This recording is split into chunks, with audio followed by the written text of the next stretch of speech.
Today's tech news moves fast, but understanding it shouldn't be hard.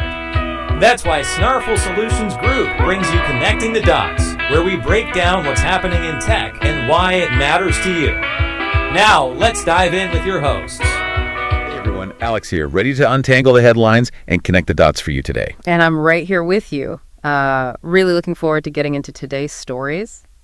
Welcome back, everyone, to Connecting the Dots. It is Tuesday, July 15th, 2025. That's right. Okay, so before we jump into the tech stuff, let's just do a quick pulse check on the day. Here in Sacramento, gorgeous, sunny, high of 89, just about perfect. Nice. Wish I could say the same everywhere. Nationally, things are a bit more active. We've got severe thunderstorms lining up across the Central Plains. Think damaging winds, maybe some large hail. Oof, yeah. And there's also a risk of flash flooding from the plains, actually stretching all the way over to the mid-Atlantic because of heavy rain. Right. And Florida and the northern Gulf, more rain there too. They're watching a tropical disturbance that's tracking westward. Plus, critical fire weather out in the Great Basin. So quite a mix. Definitely something for everyone, weather-wise. Yeah. Okay, let's glance at the markets. How did things close today? Well, it was a bit of a mixed picture. The Dow Jones, it dipped slightly, closed down about 138 points. That's 0.31% for the day, sitting at 44,321.08. And for the week, it's down just over 1%. Okay, down a bit. What about the S&P? S&P 500 held up a little better. It was down today, but only 0.28%, closed at 6,277.43. But interestingly, it's actually up slightly for the week, about 0.29% since last Tuesday. Okay, and Bitcoin? It had a huge run up. Yeah, it did. It's up like 8.5% since last week, which is pretty wild. Today, though, it took a little breather, down about 1.3%, closing around $118,285. Still quite the week for Bitcoin. No kidding. Okay, and quickly for our baseball fans, San Francisco Giants. Any action last night? Nope, no game for the Giants on the 14th. So fans get a night off from the scoreboard watching. A quiet night on that front. A quiet night for baseball, maybe, but definitely not quiet in the world of tech. Wow. So let's pivot right there into our Morning Star report. Got some really interesting stories today that kind of highlight this ongoing friction between innovation, security, and, global economics. Yeah, exactly. And the first big one comes from the U.S. Commerce Department. They've kicked off some pretty significant national security investigations. They're looking into imports of drones, unmanned aircraft systems, officially, and also polysilicon. Okay, right. Section 232 investigations. That sounds serious. Yeah. And just to remind folks, this basically lets Commerce decide if certain imports are a threat to national security, potentially leading to tariffs. Yeah. So, it's a powerful tool. Definitely. And these probes actually started back on July 1st, but we're only just hearing about them now. The dossier is looking at whether U.S. industries can actually meet demand here. And they're worried about things like foreign subsidies, predatory trade practices, even state-sponsored overproduction. So it really gets at that core tension, doesn't it? Like, do you go for the cheapest option now, or do you focus on making sure your supply chain is secure for the long haul, especially for stuff like solar and semiconductors? Precisely. I mean, if these investigations lead to higher tariffs, you could see the cost of solar panels go up since they need that polysilicon. Same for semiconductors. And the drone market too, right? I mean, Chinese companies like DJI are just dominant there. We've already seen efforts by both Trump and Biden to limit Chinese drone sales because of security worries. There's even talk of banning new models from DJI and Autel. Yeah, and these aren't just toys anymore. They're used in farming, infrastructure checks, all sorts of things. So the idea of who controls that technology, it becomes a pretty big deal. Okay, and polysilicon. You mentioned it's key for solar and chips. What's the specific concern there? Well, the docu-Rees is worried about whether foreign countries could, remonize their control over polysilicon supplies. Imagine if a country could just decide to cut off or restrict supply. That could seriously hurt our ability to make essential tech. Wow. Is there a big difference in where it comes from? Huge. Get this.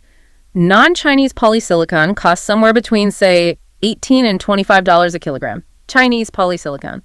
Around $4.70. Whoa. That's a massive difference. $4.70 versus $20. Exactly. And it's not like Chinese solar stuff isn't already facing tariffs. Remember, there was a 10% tariff added back in February, so solar imports from China are already paying 60% tariffs under a different trade rule.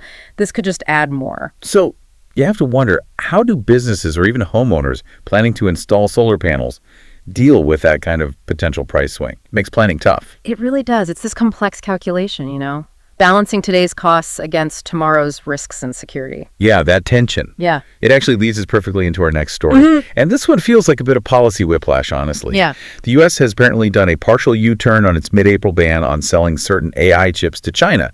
NVIDIA and AMD, they've gotten the okay to resume selling some key chips there. That's right. A pretty big reversal. And it seems to have happened after some pretty intense lobbying. There was even a meeting recently between NVIDIA's CEO Jensen Huang and former President Trump. Right. And what this really throws into sharp relief is that conflict inside Washington, isn't it?